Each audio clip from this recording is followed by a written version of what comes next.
नमस्ते। आज हम इतिहास के उन पन्नों को खोलने जा रहे हैं जहां एक ऐसा नाम दर्ज है जिसका खौफ बड़ी बड़ी सल्तनतों तक को हिला देता था। नाम था पिंडारी।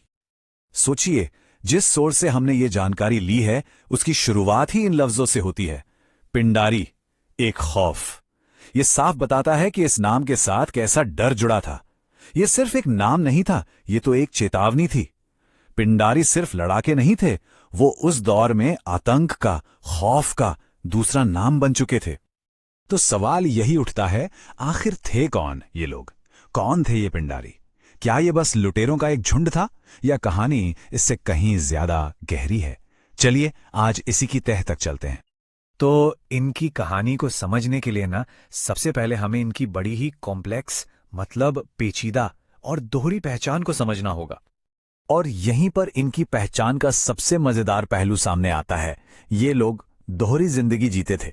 मतलब जब जंग का वक्त होता था तो ये मराठा सेना के लिए बाकायदा सैलरी पर लड़ने वाले सैनिक थे, लेकिन जैसे ही शांति का समय आता ये अपनी असली पहचान छुपाकर आम किसान या मजदूर बन जाते थे।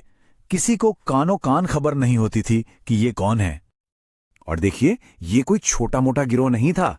इनके अपने ताकतवर लीडर्स थे, जैसे करीम खान, वसीम मोहम्मद, चीतू और अमीर खान। और सोर्स के मुताबिक हर एक लीडर के नीचे 50 से 60 हजार पिंडारियों की फौज थी। 50 से 60 हजार, मतलब ये एक बहुत बड़ी ऑर्गेनाइज्ड पावर थी जिसे कोई भी हल्के में नहीं ले सकता था। और इसी ताकत के नशे में एक ऐसे दौर की शुरुआत हुई जहां पिंडारियों ने अपने सबसे खतरनाक, सबसे कुख्यात कारनामों को अंजाम दिया। चलिए अब आगे बढ़ते हैं और देखते हैं कि यह सब कैसे हुआ। बात है साल 1803 की। ये वो साल है जो इतिहास में उनके सबसे बर्बर और क्रूर हमलों में से एक के लिए हमेशा याद किया जाएगा। इस हमले का लीडर था अमीर खान और निशाना था सागर शहर। और जो सागर में हुआ ना, वो सिर्फ लूटपाट नहीं थी, वो था एक वेल प्लान्ड टेरर, एक संगठित आतंक। मशहूर इतिहासकार वृंदालाल शर्मा के शब्द उस वक्त के दहशत को बयां करते हैं। जरा सोचकर देखिए, 1.5 महीने तक एक पूरे शहर को रोज लूटा गया और रोज उसके किसी हिस्से को आग लगा दी जाती थी। अंदाजा लगाइए कि लोगों में किस कदर खौफ पैदा किया गया होगा। इनके तरीके भी बहुत ही क्रूर और सोचे समझे होते थे। ये लोग छिपे हुए खजाने का पता लगाने के लिए आम लोगों को टॉर्चर करते थे। यहां तक कि अगर किसी ने डर के मारे अपना कीमती सामान कुओं में फेंक दिया तो ये गोताखोरों को उतारकर उसे भी निकलवा लेते थे। और जैसा मैंने बताया, डर का माहौल बना रहे इसके लिए शहर को रोज जलाना तो आम बात थी। और इनका आतंक सिर्फ आम लोगों या व्यापारियों तक ही नहीं रुका। ये लोग बड़े बड़े पॉलिटिकल गेम भी खेलते थे, जिसमें राजपूत राजाओं और उनके मंत्रियों की हत्या की साजिशें रचना भी शामिल था। लेकिन कहते हैं ना, हर ताकत का एक दिन अंत होता है। जैसे जैसे ब्रिटिश साम्राज्य अपनी जड़ें मजबूत कर रहा था, पिंडारियों के साथ उनका आमना सामना होना तो तय ही था। सोर्स में लिखा है कि पिंडारियों के इस लूटपाट ने अंग्रेजों की लिटरली नींद हराम कर दी थी। तब लॉर्ड हेस्टिंग्स ने फैसला किया कि भाई अब बहुत हुआ, इस खतरे को जड़ से ही खत्म करना पड़ेगा। और बस यहीं से उनके खिलाफ एक बड़े मिलिट्री ऑपरेशन की तैयारी शुरू हो गई। तो अंग्रेजों ने क्या किया, उन्होंने अपनी वही पुरानी डिवाइड एंड रूल वाली पॉलिसी अपनाई।